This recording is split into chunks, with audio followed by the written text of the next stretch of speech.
gitu, itu seneng banget karena akan ketemu orang, ketemu masyarakat, dan itu pengalaman yang menurutku aku nggak akan bisa dapet itu di korporat mungkin ya. Apa yang membuat hidup kita lebih bermakna aja gitu loh, kayak gitu loh. Kayak misalnya mungkin bagi orang saat ini kan social media big deal gitu, misalnya berarti kan jadi di dunia kreatif nih, social media content creator, apalah I don't know, digital agencies, itu semua sekarang yang jadi happening banget. Sementara saat ini mungkin buat aku dan nilai-nilai yang aku pegang itu bukan jadi hal yang penting banget, karena aku udah ngerasa udah ngerasa kayak inspiratif banget ya. Aku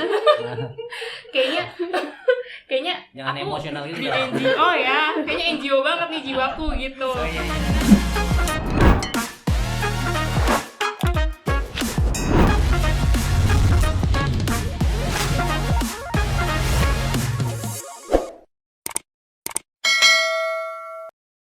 Oke, halo sahabat Calvan, dengan Sumadi di sini di podcast kita Ngaca Yuk, ngobrol bareng Calvan.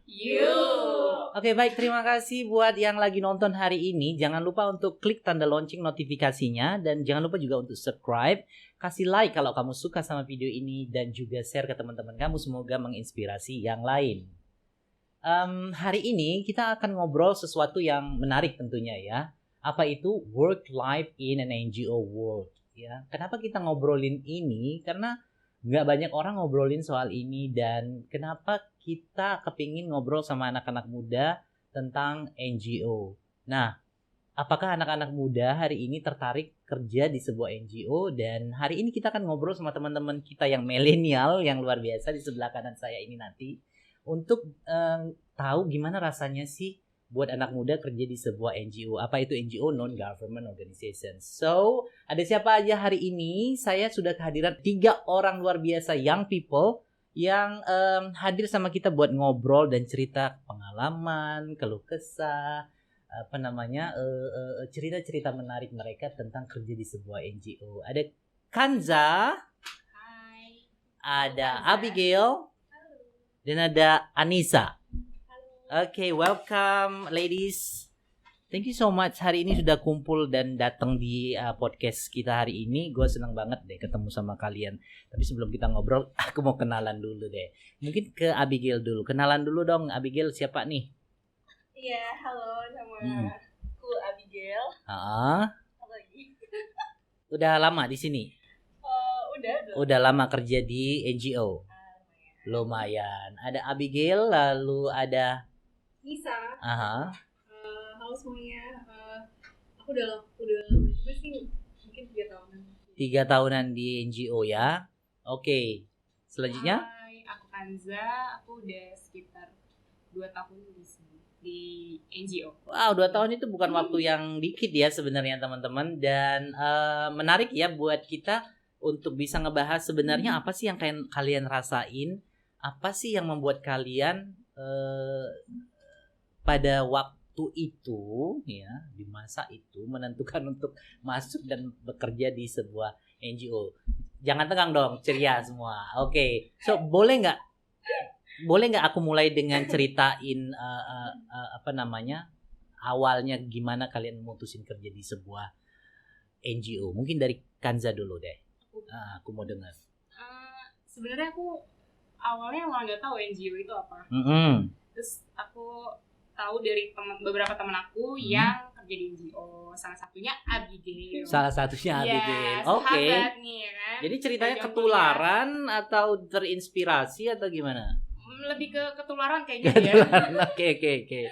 Terus? Ya udah, terus waktu itu abis selesai skripsi ya. Skripsi terus kayak ditawarin sama Abigail untuk kayak mau nggak kerja nih di NGO gitu. Terus kayak, awalnya nggak tahu nih apa sih, buta banget tentang NGO. Ya udah akhirnya cari-cari tahu, ya taunya cuma sedikit aja sih, garis besarnya aja. Terus abis itu ya udah boleh deh gitu kerja di situ. Terus ternyata pas udah kerja di NGO ini kayak wah ternyata asik ya gitu. Terus kayak merasa udah mulai nyaman ya saya di sini. Oke. Jadi awalnya emang benar-benar dari temen ya, mutusin.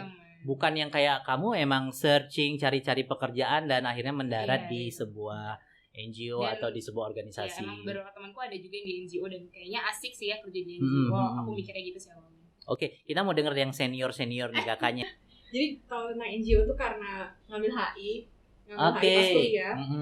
Terus besar di Bali juga banyak NGO.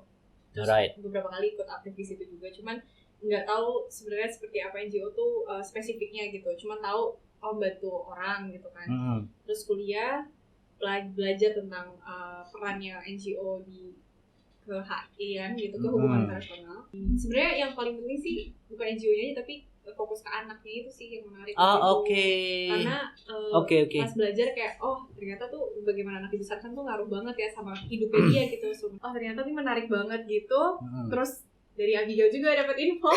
Kayak ada opening juga nih Kak gitu. Coba deh. Nah, pas itu kan ada kayak website tuh yang isinya pekerjaan-pekerjaan NGO. Nah, itu tuh tipe-tipe pekerjaannya itu menarik-menarik banget. Cuma kan karena awam nggak tahu ini kerjaannya ngapain gitu. Jadi kayak ya udah deh yang ini aja deh, lain nggak usah dicoba gitu. Oke. Iya itu sih. Jadi alasan mutusin juga sebenarnya ada faktor apa isu yang dikerjain sama si NGO itu juga ya, nggak sembarangan juga ya. Kamunya memutusin nggak sembarangan kayak semua NGO lu masukin gitu ya. Oke, ini kakaknya yang paling mempengaruhi kayaknya teman-temannya. Abigail Foundation. Oke. Gimana? Boleh cerita? Kalau boleh tahu kamu latar belakang pendidikannya apa kemarin? Psikologi. Kenapa nggak jadi ini ya? Kenapa nggak jadi psikolog misalnya gitu atau psikiater gitu ya? Kenapa nggak jadi psikolog? Karena jadi psikolog harus kuliah lagi. Iya. Kita belum S2. Duit lagi. Itu dia. Benar. Jadi kenapa memutuskan masuk NGO? Karena ada role model. Jadi mama itu dulu kerja di NGO juga. Jadi dari kecil emang ngeliat mama kerja di dunia sosial lah gitu. Udah kepengaruh sejak kecil bahkan ya. Iya. Udah ngelihat gimana sih orang NGO, orang yang bergerak di bidang sosial itu kerjanya seperti apa gitu. Gitu. Oke. Jadi mama jadi role model buat kamu sampai kamu akhirnya di satu titik memutuskan untuk udah kayak jadi mama aja deh gitu ya. Iya. Itu menarik banget ya, kayak ada orang yang nggak mau jadi seperti mungkin kayak mamanya juga mungkin nggak mau kayak kamu jangan seperti aku dong gitu ya, tapi nggak maksa ya, ibu-ibu kamu tuh nggak maksa untuk kamu jadi dokter misalnya gitu atau jadi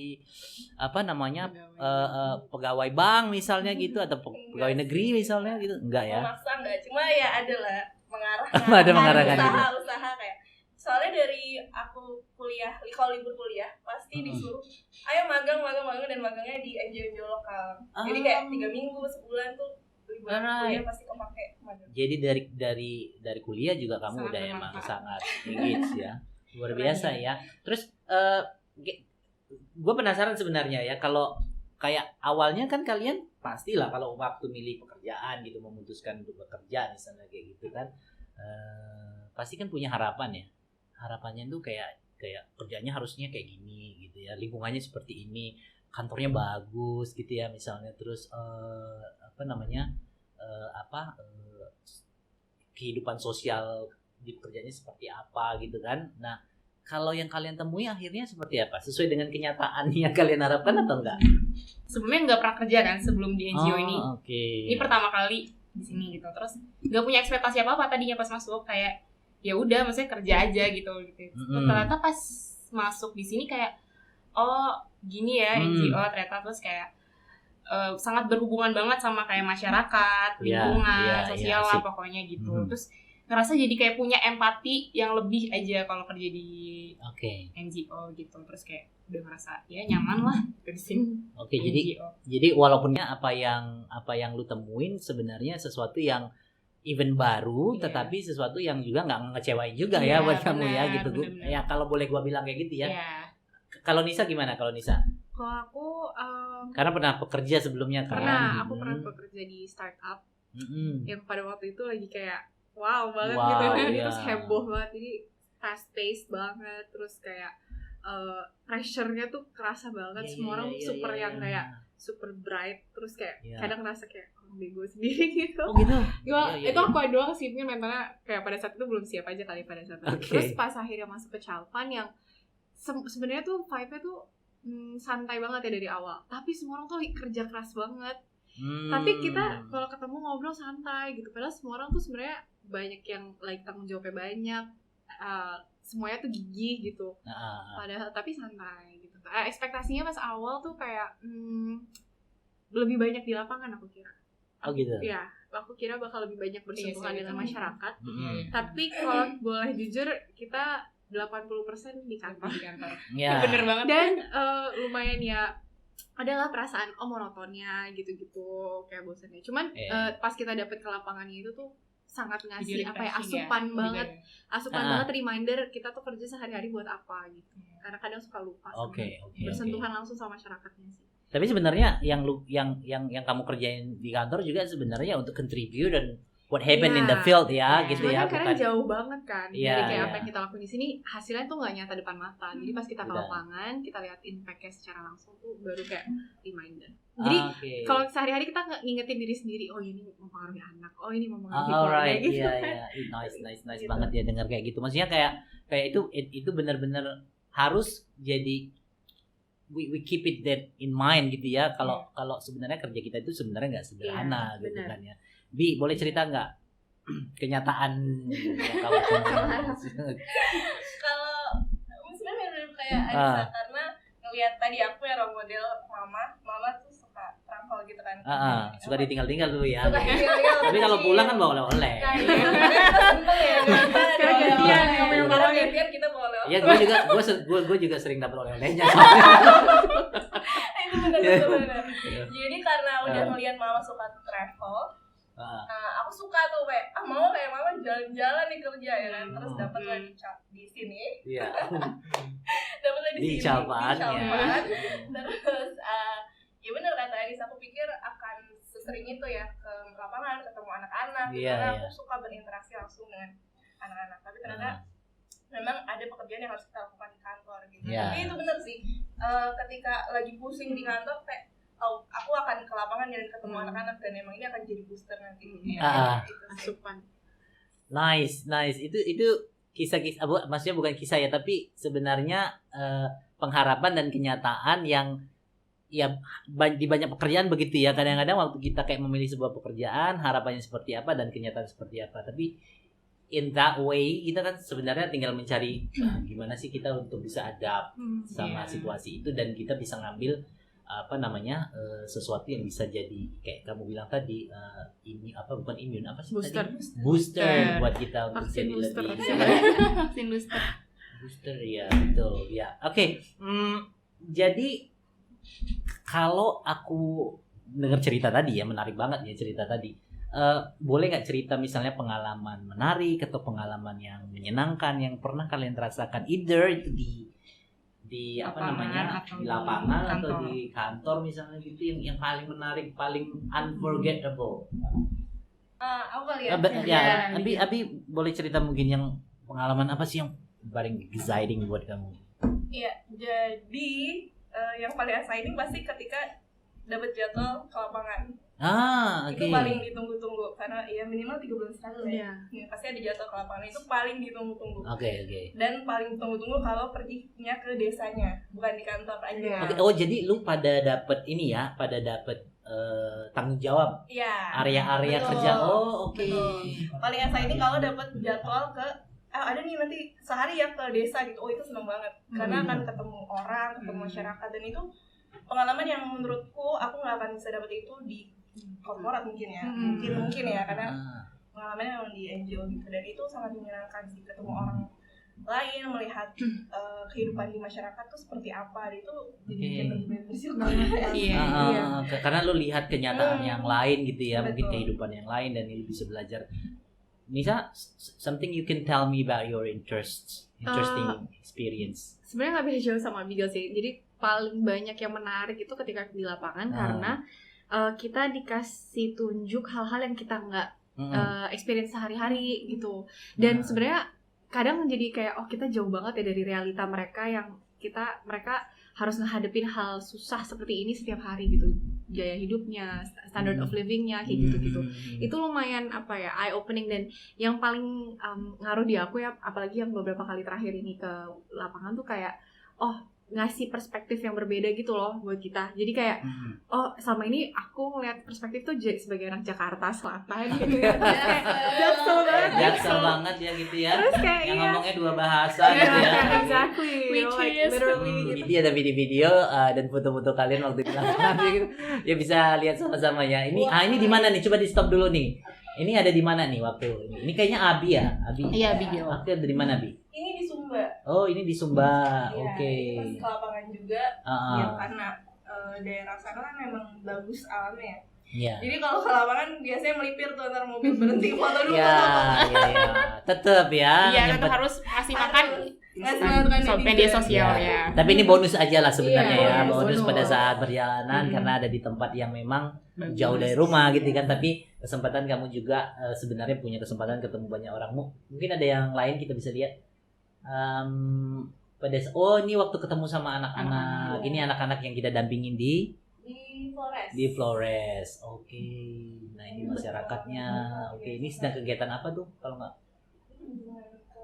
Iya, ini ada Nisa ya? Iya. Nisa lagi ngapain nih kalau boleh cerita Kalau nih? yang tadi itu lagi ketemu sama field teamnya gitu lah, yang ketemu langsung sehari-hari berinteraksi sama masyarakat, sama keluarga dan anak. Terus tadi tuh lagi ngasih kayak refresher tentang mekanisme pengerjaan kita, standar-standarnya kayak gitu, implementasinya. Kalau ini keluarga yang, kalau tadi ada anak pertama di wilayah itu yang dapat sponsor. Ini tim kita. Oh, ini tim kalian ya. Ini lagi hiking tadi. Sering hiking dan ini beberapa kegiatan di Waingapu ya. Beberapa kegiatan yang kalian lakukan di lapangan juga sama mitra-mitra Chalvan ya. Oke. Luar biasa. Ini seru banget ya, seru banget. Oke.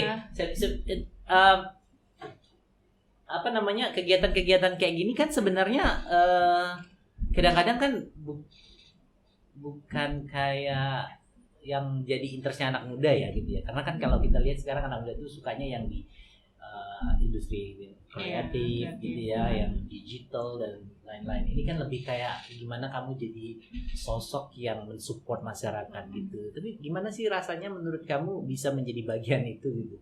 Mungkin Kanza, Nisa atau karena ini kan jauh dari yang millennials today wants to be gitu ya. Kanza mungkin dulu.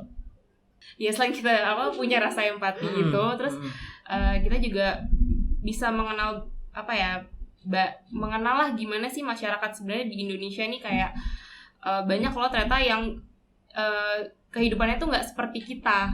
Maksudnya dalam artian tuh yang masih kayak belum berkecukupan, yang masih kayak kekurangan kekurangan pendidikan misalnya, terus kekurangan sumber daya yang kayak gitu-gitu sih. Ini kan muda-muda banget ya, paling sekarang NGO gitu. Ya sekarang kan kayak sepantaran lah sama gue ya kan, 24, 28 kayak gitu kan, masih muda-muda banget dan kita tahu sekarang kan anak-anak muda itu sukanya yang di industri kreatif, digital gitu-gitu ya. Nah sebenarnya kalau personally sebenarnya tergantung kita tuh bukan tujuan hidup sih, tapi apa yang kita ngerasa aduh ala-ala banget tapi apa yang membuat hidup kita lebih bermakna aja gitu loh. Kayak gitu. Kayak misalnya mungkin bagi orang saat ini kan social media big deal gitu.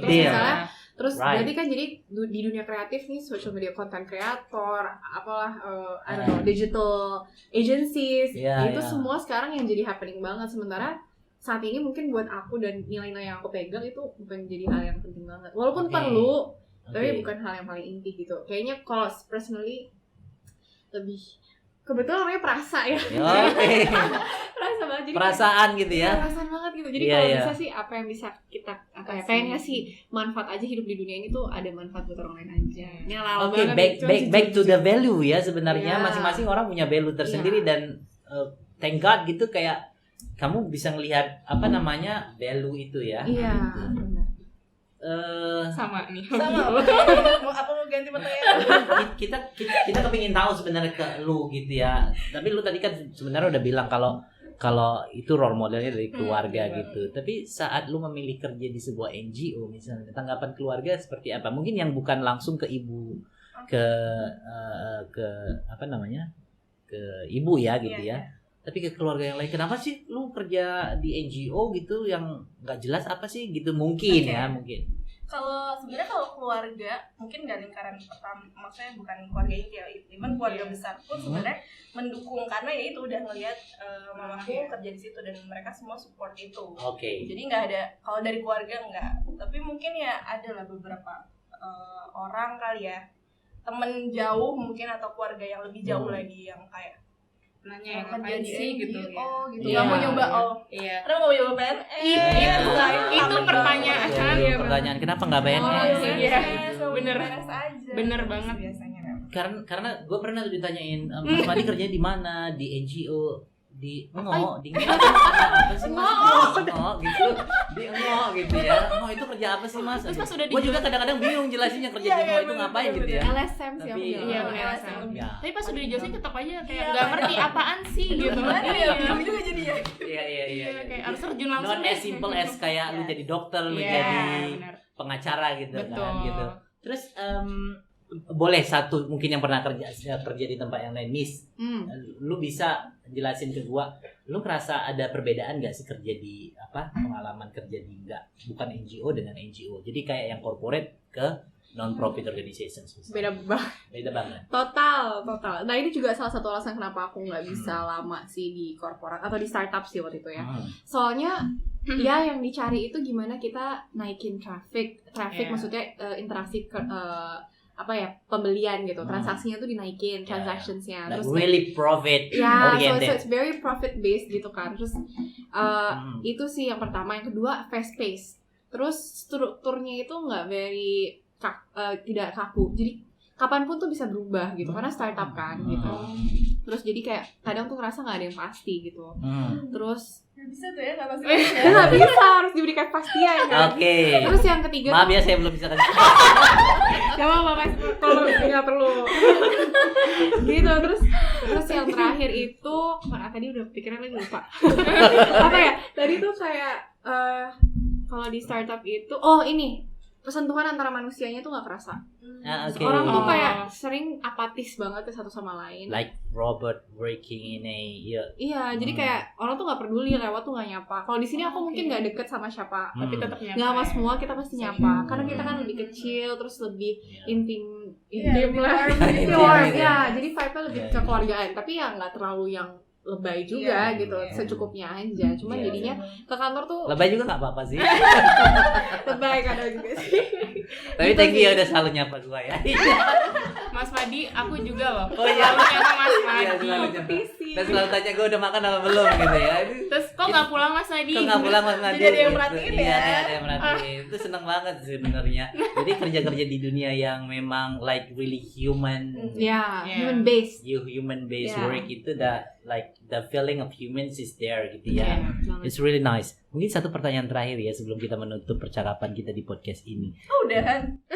Masih mau ya? Masih mau. Pengen terus. Gue kasih 3 lagi pertanyaan kalau mau ya. Wow. Tapi satu pertanyaan terakhir mungkin kayak gini ya. Sebenarnya kan kalian wanita-wanita hebat gitu ya, perempuan-perempuan hebat gitu, muda-muda gitu kan. Dan hari ini kan gimana anak muda perempuan itu sebenarnya harus sangat-sangat punya mimpi besar karirnya sebagai seorang wanita gitu ya. Terus apa impian kalian dalam berkarir di dunia NGO ini? Di dunia persilatan NGO ini. Misalnya yang kalian bayangkan tuh karir kalian tuh seperti apa sih gitu. Like we see our directors is a woman gitu kan. Kayak pasti punya jawaban ya Abigail gitu. Ya, Bi. Mikir dulu ya. Iya. Ya, Bi. Gimana? Ya? Punya bayangan nggak soal karir mimpi kamu di sebuah NGO? Kayaknya sih ya, aku pengen tetap kerja di dunia NGO karena aku suka kerja di NGO, terus aku suka juga dengan anak-anak, dan aku sih berharap walaupun nantinya misalnya aku akan berkeluarga, tapi aku tetap bekerja, tetap bisa balance karena sebenarnya aku kerja di dunia kerja yang mengurusi anak-anak, jadi aku pengen anak-anakku juga terurus. Jadi kayak mendayung 1-2 bulan cuma dapat bonus gitu ya. Oke. Tapi your top career dreams apa? Aku menikmati apa yang aku jalani. Oke, nice answer. Thank you. Nis? Kalau secara karir sih Mas Madi mungkin nggak ya kayak Abigail sih, nggak ambisius yang pengen jadi apa gitu, karena kayaknya di NGO itu bukan hal yang apa ya, orang tuh kayak nggak senggol-senggolan buat gitu kan. Jadi kan lebih ke kayak ya sebenarnya apa ya, tujuan mimpi hidup aja gitu loh, kayak lebih ke itu yang lebih penting gitu kayak aku ngerasanya. Tapi aku juga sama kayak Abigail pengen di NGO terus. Aku tuh secara pribadi pengen tetap yang bisa ngasih dampak ke anak. Jadi kalaupun nggak di NGO child based, tapi pengennya kayak misalnya development, itu juga kayaknya kan akan mempengaruhi anak dan keluarga gitu. Aku juga kurang lebih sama kayak Abigail dan Kanisa. Aku sama, bukan orang yang ambisius mau meraih satu ini gitu, enggak. Dan aku udah ngerasa kayaknya aku akan, kalaupun misalnya nanti nggak di sini lagi, maksudnya di Japan, ya aku akan tetap cari NGO lain. Karena aku udah ngerasa udah ngerasa kayak inspiratif banget ya. Aku kayaknya jangan aku emosional gitu di NGO ya, kayaknya NGO banget nih jiwaku gitu. Nah, dan aku pengen banget gitu. Dan aku pengen banget kayak Abigail, kayak Kanisa bisa langsung ke lapangan. Karena kan aku saat ini kan lebih memang banyak support aja, dan lebih apa ya, lebih apa sih, jadi perantara komunikasi antara anak dan donor ya, dan donornya gitu. Dan dari aku jadi perantara komunikasi itu, antara anak dan donor itu, aku kayak ngeliat ternyata anak tuh ngerasain kayak gini ya, maksudnya ke donor, dan donor tuh donor tuh kayak gini ke anak-anaknya, kayak gitu sih. So but anyway, tapi yang aku tangkap dari yang kalian bilang, jadi kalian sebenarnya nggak ambisius banget kayak harus jadi apa gitu dan segala macam, tapi you see this as a part of your career gitu ya. Kamu udah lihat ini jalan karir kalian, which is kalau ini lead to top leader pun mungkin ya that's gonna be a bonus ya. You're gonna take it as a bonus for you to in your career in di NGO, di dunia per NGO-an lah kira-kira gitu. I really salute to you guys ya, you ladies ya. Yeah, thank you so much. And mungkin ini jadi akhir percakapan kita atau perbincangan kita hari ini, tapi yang pasti ini seru banget untuk bisa dia kayaknya masih belum kepingin udahan. Tapi gua benar-benar benar-benar appreciate ada anak-anak muda luar biasa keren seperti kalian, ladies lagi yang menentukan jalan dan memutuskan untuk gabung di sebuah organisasi internasional yang bergerak di bidang sosial dan ingin berkontribusi pada masyarakat, dan kalian mau melihat itu sebagai value yang kalian pilih dalam hidup kalian, which is it is very great to hear that as an opa gitu ya. Anyway, ini ujung perjumpaan kita. Thank you so much sudah sharing. Mudah-mudahan apa yang kita diskusikan menginspirasi banyak orang, banyak anak muda lain untuk bisa melihat bahwa NGO adalah tempat bekerja yang juga sangat menjanjikan buat anak muda untuk berkarir. Oke, terima kasih buat semua yang udah nonton dan masih mantengin obrolan kita ini. Semoga menginspirasi teman-teman semua. Sekali lagi, jangan lupa untuk klik tanda lonceng notifikasi, subscribe, kasih like kalau kamu suka sama video ini, dan share ke teman-teman yang lain. Sampai ketemu kita di podcast selanjutnya di Ngaca Yuk, ngobrol bareng Calvan. You.